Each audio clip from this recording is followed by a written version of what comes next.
हाय नमस्कार। आज मी कुरकुरीत असे रव्याचे वडे बनवणार आहे। त्यासाठी मी कढईत पाणी गरम करण्यासाठी ठेवले। पाणी गरम झाल्यानंतर त्याच्यात अद्रक, हिरवी मिरची, थोडीशी चिली फ्लेक्स आणि कोथिंबीर, चवीनुसार मीठ ॲड केलं। त्यानंतर मी त्याच्यात रवा ॲड केला, तो चांगला मिक्स करून घेतला। मिक्स केल्यानंतर तो एका डिशमध्ये काढून घेतला। त्यानंतर त्याच्यात थोडंसं तेल ओतलं आणि ते चांगलं मिक्स करून घेतलं।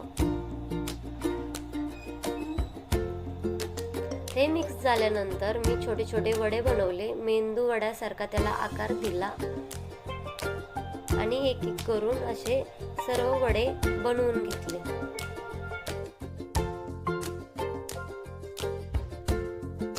सर्व वडे बनल्यानंतर मी एक पॅन घेतला, त्याच्यामध्ये तेल गरम करण्यासाठी ठेवले।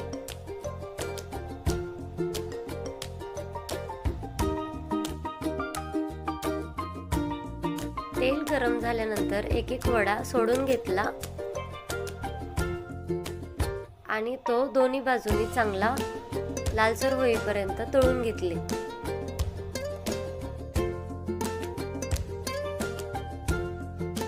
त्यानंतर डिशमध्ये वडे काढून घेतले आणि अशा प्रकारे कुरकुरीत असे रव्याचे वडे तयार झालेले आहेत। तुम्हाला कसे वाटले कमेंट करून सांगा।